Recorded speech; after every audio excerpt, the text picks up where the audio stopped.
Bueno, ya estamos de regreso en Noticias al Día y como lo habíamos venido anunciando el día viernes y estos días en las redes sociales, nos encontramos con Rafael Yamachiro, candidato al Congreso de la República con el número 6 de Alianza Popular. Rafael, muy buenos días, un gusto tenerte en Noticias al Día. Buenos días, Marco Antonio, muy buenos días a toda tu audiencia en el mundo entero.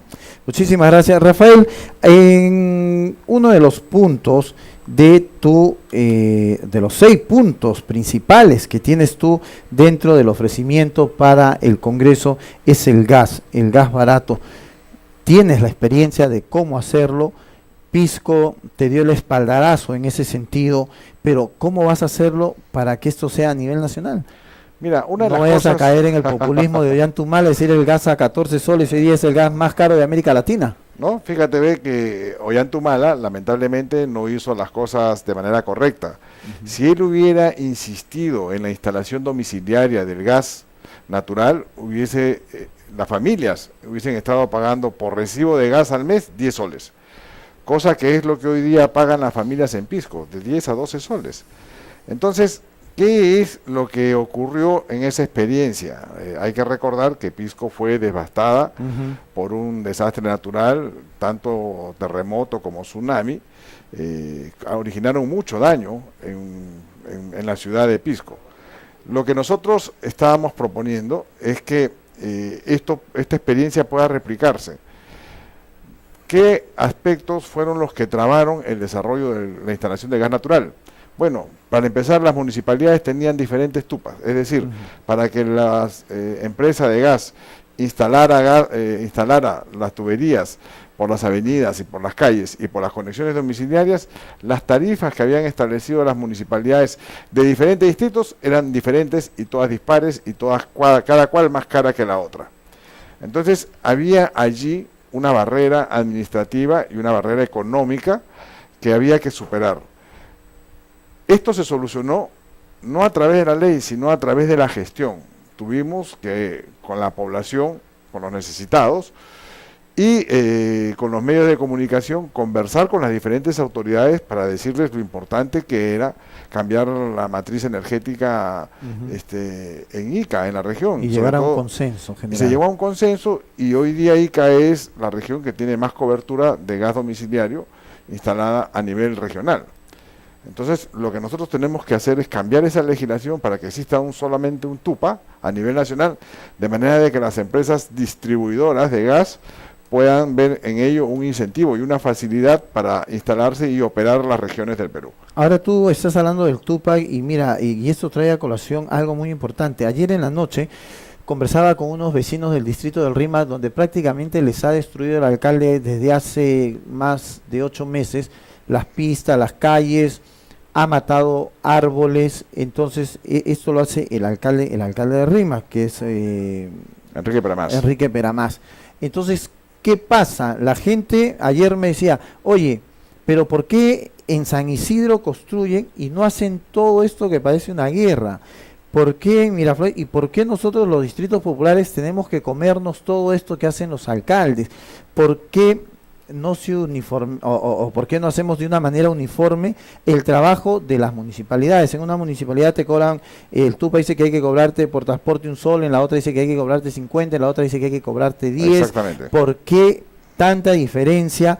Y decían, y el Congreso no hace nada. Mira lo que está pasando, me decía, en Lima, a las 11 de la noche en el distrito del Rima, queda como un pueblo fantasma. Los comercios tienen que cerrar a las 11 de la noche, a las 11 de la noche se va el bus azul y ya no hay carros. Entonces, ¿qué nos queda? Salir en taxi. Me manifestaba y decía, ¿por qué los congresistas, que son la cabeza y están antes del presidente de la República, por qué no pueden ordenar, así sea autónoma, los alcaldes, por qué no pueden ordenar y que sean las reglas pares para todos? Bueno, definitivamente yo creo que existe falta de experiencia, sí existe un marco legal. Un divorcio total. Que actúa como un corsé para la gestión, pero ese corsé también, el que es ejecutivo, el presidente de la República, puede también acomodárselo a su gestión. Es decir, por ejemplo, si él quiere actuar sobre determinada actividad, pide al Congreso de la República una declaración de interés nacional. Y ante ese marco de declaración de interés nacional, declárese de interés nacional, la instalación de gas domiciliario a nivel nacional. Y en el marco de la declaración de interés nacional empiezas a desarrollar toda la normativa, incluida aquella que supuestamente atenta contra la autonomía municipal, porque el interés nacional está por encima de la autonomía municipal. ¿Y por qué no lo ha hecho? Bueno, básicamente por falta de experiencia y porque tiene una bancada que no le encuentra soluciones a la gestión. Uno cuando está en el Parlamento, el Ejecutivo quiere hacer cosas y lo que uno tiene que hacer como parlamentario es encontrar el camino legal, la hoja de ruta, uno para no colisionar con otras leyes, pero a la vez también para encontrar el consenso político, es decir, el respaldo con votos, porque hay votaciones que se ganan con la mayoría simple, pero hay votaciones que se ganan con mayorías calificadas, la mitad más uno del número de representantes legal, o en todo caso con los 2/3 de los votos de la representación parlamentaria. Entonces existe mecanismo. Este Congreso ha sido de más leguleyada, más leyes. Acá lo que ha faltado son técnicos, propuestas técnicas, ágiles y rápidas, que es lo que necesita el Perú. Bueno, definitivamente lo que ha faltado aquí es un ejecutivo que tenga las ideas claras de qué es lo que se quiere hacer. Este ejecutivo tiene que presentar ante su Congreso y decirle: yo quiero realizar estas modificaciones y quiero hacer todo este trabajo. Y en función al trabajo que quiere realizar el Ejecutivo, el Congreso empieza a ver el marco normativo, si es que es el adecuado, si es que hay que cambiarlo. Pero lamentablemente, cuando el Ejecutivo no tiene una articulación con el Poder Legislativo, pasa de que el Ejecutivo empieza a golpearse contra las paredes legales. ¿Tu experiencia de parlamentario y la experiencia de los parlamentarios de hoy en cuánto difiere? Bueno, yo puedo hablar de lo que nosotros pudimos hacer, y nosotros pudimos, por ejemplo, con muchas dificultades, pero logramos avanzar un proceso de reconstrucción de mi región. Ica fue devastada por el terremoto, un terremoto y un tsunami que afectó Pisco, que afectó a cerca de 120.000 familias, que las dejó en absoluta, en la calle. Un terremoto que destruyó toda la infraestructura básica, el saneamiento, el agua, el desagüe, las instalaciones de salud, los hospitales, los colegios. Todo eso tuvimos que reconstruirlo en menos de 4 años. Bueno, avanzamos una gran parte, se reconstruyeron hospitales, pero todavía nos quedó pendiente el soporte administrativo para que esos hospitales pudieran entrar en funcionamiento. Lamentablemente este gobierno no ha podido avanzar absolutamente nada y estos hospitales hoy día funcionan precariamente, es decir, tienen un edificio nuevo, pero lamentablemente la estructura organizativa, es decir, los servicios que brinda tanto urología, radiología y estos servicios adicionales que le estábamos agregando por ser un hospital de mayor complejidad, no han podido instalarse en virtud de que no existe el marco normativo para hacerlo. Pero también hubieron algunos errores en cuanto a la entrega de bonos, que mucha gente la utilizó para celebrar el quinceañero, para comprarse. Efectivamente, yo me opuse, porque les dije en esa oportunidad al gobierno de Alan García que eso era lavarse las manos, era simplemente no asumir el proceso de reconstrucción serio y responsablemente que se requería para una población que no tenía posibilidad de solucionar sus problemas. Y lo que yo no puedo perdonar, por ejemplo, porque yo soy del sur, siempre se los he dicho, he sido uno de los periodistas que llegó primero junto con el ministro de Salud en esa época, Garrido Leca, a Pisco en la madrugada cuando no se veía nada y cuando al día siguiente teníamos los muertos en fila en la Plaza de Armas. Horroroso. Que Garrido Leca haya estado un tiempo en Ica y después haya llegado a Lima y dijo: hemos solucionado el problema de Pisco, cuando Pisco no tenía ni siquiera para enterrar a los muertos y no tenían para comer. Sí. No, es lamentable realmente. Bueno, lo que sucede yo sí región. creo que el desastre, eso rebasó toda capacidad ejecutiva, rebasó toda capacidad económica, financiera que tenía el país, o sea, esto rebasó la capacidad del país. Ni la cooperación internacional pudo aliviar lo que se necesitaba en ese momento, y es más, pero se pudo hacer más. El pleno proceso de recuperación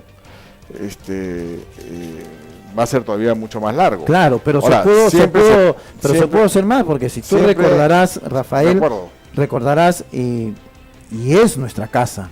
Sí, Ica es nuestra casa y tenemos que defenderla. Somos paisanos. ¿No? Somos paisanos y tenemos que defenderla. Yo recuerdo que en el aeropuerto de Ica, en la base aérea, el presidente de Colombia le dijo a Alan García, si usted me autoriza, hoy en la noche están mis técnicos porque nosotros lo sufrimos y lo reconstruimos. En menos de 5 años, 4 años, le dijo, lo reconstruimos y levantamos Colombia. Alan García no le contestó ni sí ni no y el presidente de Colombia se fue igual que vino. Entonces, se pudo hacer más por esta región. Siempre se pueden hacer mejor las cosas, eso nadie lo duda, ¿no? El que está en la gestión encuentra una manera de hacerlo, quien está fuera de la gestión y tiene la tranquilidad y no tiene la presión puede encontrar otra mejor manera de hacerlo, y aquel que tiene una experiencia externa, una experiencia del mundo, puede hacerlo todavía mucho mejor que nosotros, claro. ¿No? Entonces, creo que las personas y los países aprenden de la experiencia. Así como yo creo que hoy día el pueblo peruano ha aprendido de la experiencia, ha aprendido que la improvisación y simplemente votar por reacción o en rechazo de no te lleva a solucionar los problemas. Por lo tanto, tú tienes que buscar una opción de gobierno que efectivamente tenga la experiencia y tenga la capacidad para solucionar los problemas. Eso es lo único que ha demostrado a lo largo del tiempo una posibilidad de solución de problemas. Eso es importante. Yo dentro de tus propuestas leía algo que me parece y que estás atacando de manera frontal, que son 3 temas importantes que muchos lo están manejando de manera independiente, y es la seguridad, la educación y la salud. Julio Guzmán en su plan de gobierno dice que, por ejemplo, los pobres deben empezar a pagar algo por el Seguro Integral de Salud, que es el SIS, ¿no? Entonces desaparecería, no sería gratuito para los pobres, que a veces no tienen ni siquiera para un panadol. La educación, estamos a puertas de iniciar un nuevo año escolar con colegios donde cobran $1,800 la pensión, donde tenemos en el estado listas que dan miedo, por eso que muchos niños están vendiendo caramelos en la calle, y la seguridad ciudadana pues cada día más terrible en nuestro país. ¿Cómo vas a atacar esto de manera frontal? Mira, la propuesta que nosotros habíamos planteado como Partido Popular Cristiano y que le hemos aportado a la Alianza Popular, se centra efectivamente en mejorar las capacidades del Estado para que pueda estar al servicio del ciudadano, ¿no? Hoy día vemos que los servicios básicos que brinda el Estado al ciudadano no son del todo oportunos, no son de todos en la calidad que requiere y no son del todo en el costo y en los principios económicos que deben brindarse estos servicios. Por lo tanto, creemos que en cada uno de ellos hay una agenda de trabajo. Por ejemplo, en el campo de la seguridad, sí nosotros creemos que tiene que racionalizarse el tema del personal policial. Tenemos que buscar que equipar mejor a la Policía Nacional. Tenemos que complementar este esfuerzo con la participación de las Fuerzas Armadas a efectos de poder definir territorios de extremo cuidado y en esos hacer intervenciones y que el ejército cumpla con ese cerco perimétrico para poder intervenir al territorio. De manera de que no haya espacio en el país en el que la delincuencia se muestre por encima de del poder formal o del poder civil. Y lo que sí es importante es cómo evitamos de que se continúe esta ola de crecimiento de la delincuencia. Lo que nosotros tenemos que hacer es atacar las bases del problema, y la base del problema es que los jóvenes no tienen oportunidades. Exacto. Y ante la falta de oportunidades encuentran espacios para poder desarrollar este tipo de actividades. Nosotros tenemos que, al contrario, proporcionarles estos espacios para actividades positivas, para actividades para el deporte, para actividades que desarrollen el arte, para actividades para que desarrollen sus capacidades y para que se encuentren ellos mismos con cuál es la misión que ellos tienen como seres humanos en la vida, ¿no? Entonces allí encontrarán cuál es su vocación de servicio, cuál es su orientación en la vida, y podrán poder allí ser productivos y encaminarse hacia el bien. Podrán tener también su primer contacto laboral a través de estos espacios, que tienen que ser lógicamente propiciados por el ámbito municipal, pero con el decidido apoyo económico del gobierno. Impuesto por trabajo, dicen algunos. La propuesta básicamente tiene un beneficio tributario que no afecta a los derechos laborales de los jóvenes, que más están orientados a que la parte fiscal del país sea la que asuma ese costo, ¿no? Ujú. Lo que yo siempre digo de que el ejército, las Fuerzas Armadas deberían salir a las calles en claro apoyo a lo que es la Policía Nacional. ¿Tú estás de acuerdo con eso? Yo no creo que las Fuerzas Armadas tengan que patrullar las calles, y esto en virtud de que tienen competencias completamente diferentes y los tiempos de adiestramiento y las situaciones para las cuales están adiestrados son completamente diferentes para la intervención civil. Uh-huh. Ellos están para dominar un campo de batalla, para hacer de un determinado territorio un teatro de combate, pero la policía no, la policía está preparada para la interacción civil y para, en todo caso, siempre disuadir a quien que, producto de ira, producto de la violencia, producto de las circunstancias, llega a ser rebasado. Y al contrario, ahí ponerlo sobre el control. Claro, pero la Constitución dice que cuando tú tienes un estado de emergencia, por ejemplo, como el que tenemos en el Callao, donde a pesar de que está el estado de emergencia, todos los días mueren 2 o 3 personas, acaban de atacar a un señor, el ejército puede salir en apoyo de la Policía Nacional, no a matar, a patrullar las calles, pero sí pues a tener una presencia intimidante, ¿no? Bueno, yo sí yo creo que sería necesario. Yo sí creo que las Fuerzas Armadas, y nosotros estamos proponiendo ello, que las Fuerzas Armadas definan cercos, es decir, por ejemplo, el Callao. Existe un damero y este damero lo puede fraccionar en sectores y cada sector esté circundado por el ejército, de manera de que la policía no tenga temor de entrar en ninguna parte del territorio, porque ante la necesidad puede contar con el respaldo del ejército. Ese tipo de operaciones es muy extremo ya, pues yo creo que son importantes. Creo que no solamente tiene que haber una adecuada programación, sino que tiene que haber también inteligencia, de manera de que las personas puedan identificar en dónde focalizar este tipo de acciones y puedan determinar quiénes son los actores más relevantes en la incidencia del delito y de la violencia, y allí sobre ellos actuar. Pero lamentablemente aquí actuamos después, o sea, nos enteramos que después del muerto, qué es lo que tenemos que hacer y empezamos a hacer redadas, cuando la idea es hacerlas antes.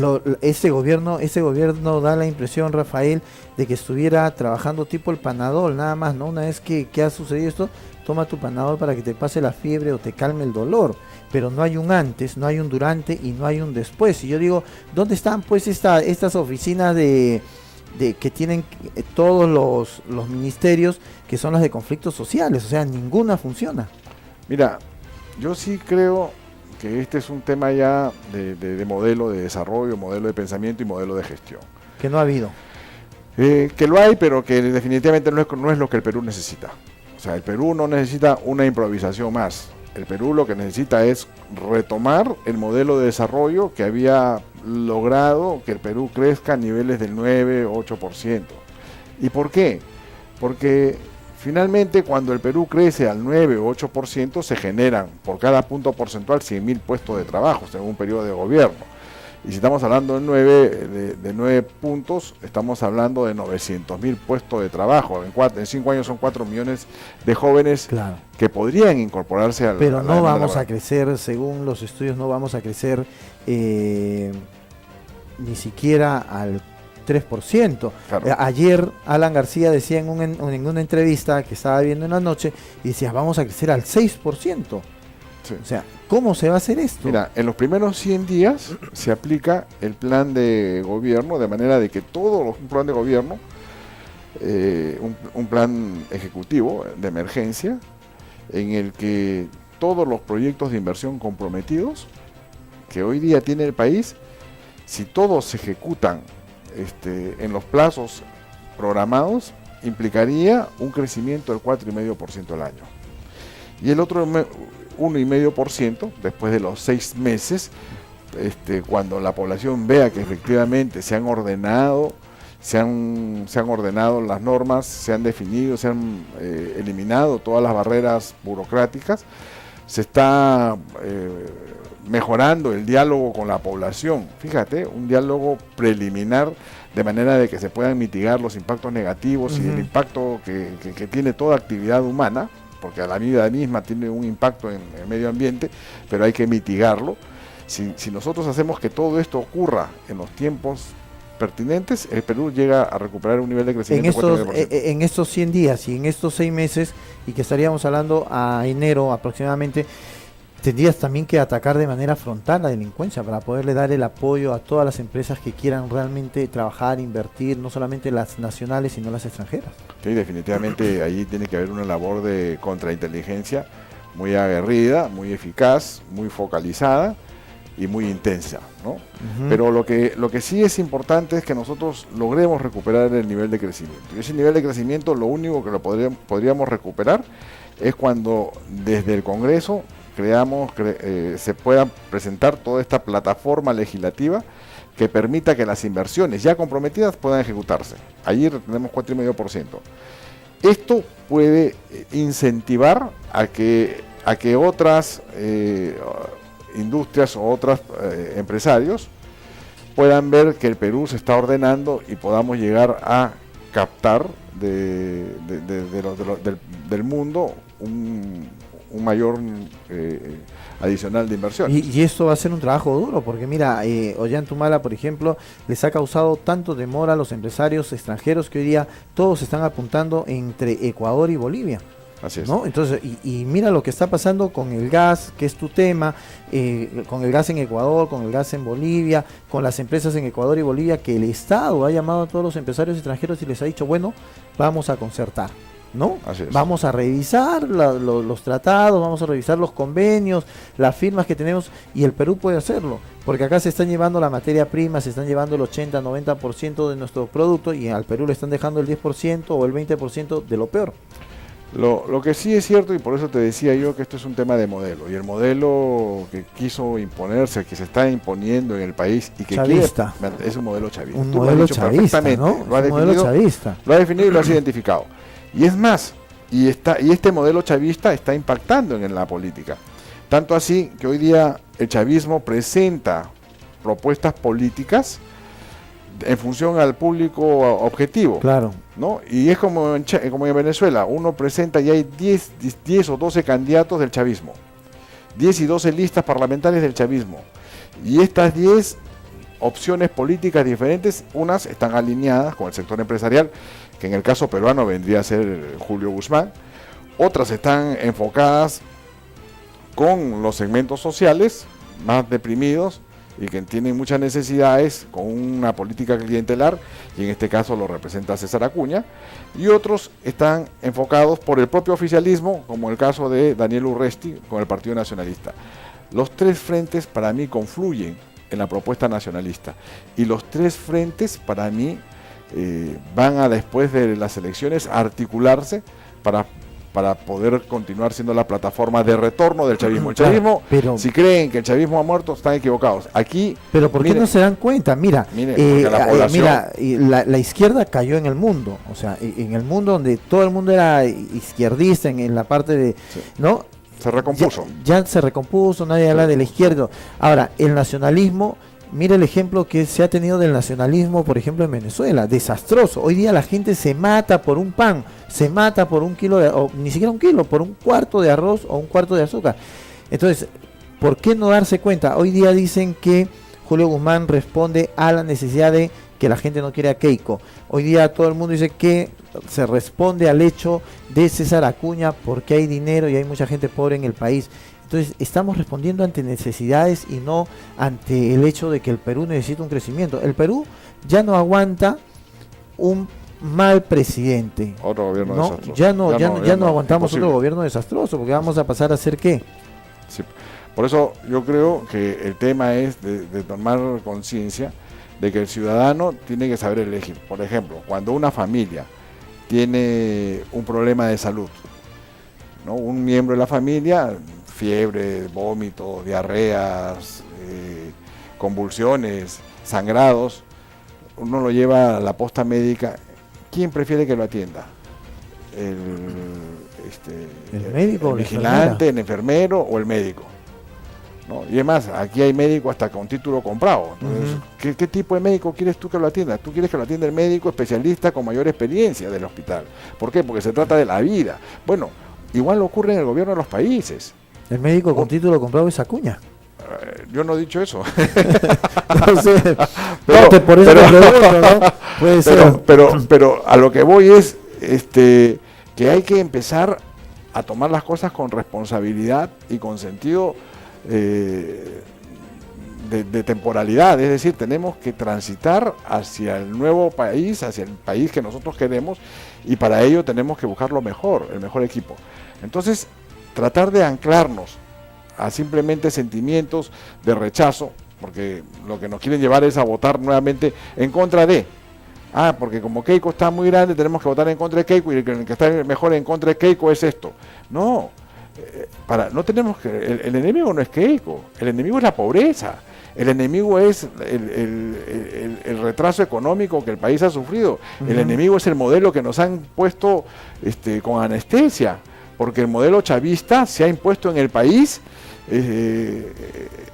con doble cara. Aquí ha habido hoja de ruta y gran transformación. Y la gran transformación, las dos propuestas han salido de Palacio de Gobierno. Ahora, nosotros hemos tenido un crecimiento a partir de Alejandro Toledo y Alan García, donde el Perú era la niña de los ojos de América Latina, pero hoy día hemos tenido un retroceso que nos va a costar mucho, ¿no?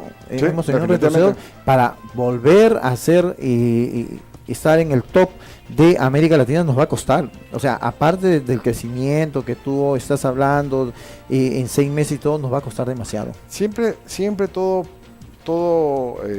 cuando uno rompe la inercia requiere un esfuerzo superior, pero cuando la cosa viene en tendencia negativa y tú la quieres revertir, el esfuerzo todavía es doblemente superior, ¿no?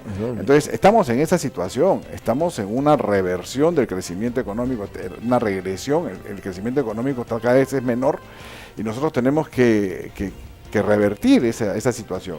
Por lo tanto, aquí lo que se trata es de buscar quién tiene la mejor experiencia, quién tiene la mejor capacidad política para actuar, porque lo que hemos visto también es que el gobierno anterior ha tenido una bancada que ha tenido cero capacidad política para operar. Y la capacidad política que han tenido para operar la han hecho sobre la base de las dádivas, sobre la base de las componendas, sobre la base de que yo te asigno parte del presupuesto, pero finalmente eso lo que ha traído es que tengamos, por ejemplo, a un Petroperú que invierte en una refinería, y que esta refinería en la que se ha invertido ha originado que tengamos la gasolina más cara de América Latina, ¿no? En Estados Unidos hoy día uno llena un tanque de gasolina con 100 soles y acá lo tengas que llenar con 250 soles. Entonces, esto no está funcionando bien. O sea, allá con $1.20, con $2 llenas tu tanque, ¿ah? Y en Venezuela todavía con mucho menos. Y Venezuela, que ha reajustado sus precios, sigue siendo aún los precios más bajos de América Latina y casi del mundo. Y nosotros tenemos la gasolina más cara. O sea, la gente ahora prefiere tomar un micro que sacar su carro. Y es porque cuando tú tomas el modelo de desarrollo de un país, dependiendo del modelo de desarrollo de otro país, el modelo de desarrollo de otro país quiere mantener su modelo y lo privilegia. Por lo tanto, si yo dependo del petróleo, ¿qué es lo que tengo que hacer con el país que depende de mí? Simplemente decirle, tú no desarrolles tu industria petrolera, porque el petróleo te lo va a mandar yo. Claro. Ahí, como el petróleo te lo va a mandar yo, entonces tú pon una refinería, porque el petróleo que te voy a mandar yo lo tienes que refinar. ¿Qué es lo que hacía Venezuela? Entonces, el modelo de desarrollo del país depende básicamente de lo que diga Venezuela y de la política económica de Venezuela. Es decir, quienes están desastrosos en América Latina quieren imponer aquí en el Perú el modelo de desarrollo. Y este gobierno y este parlamento lo ha permitido. Y estamos yendo al camino de Venezuela. Gracias a Dios ya queda poquito tiempo, ¿no?, para que se vaya el presidente Ollanta Humala y que no vuelva a ser elegido otra vez. Rafael, ¿la gente por qué tiene que votar por ti y qué les da la credibilidad de que tú vas a luchar por los peruanos? Bueno, finalmente tengo la experiencia para poder asumir el desafío que el país hoy día requiere. Tengo la capacidad técnica profesional, la capacidad política para hacerlo.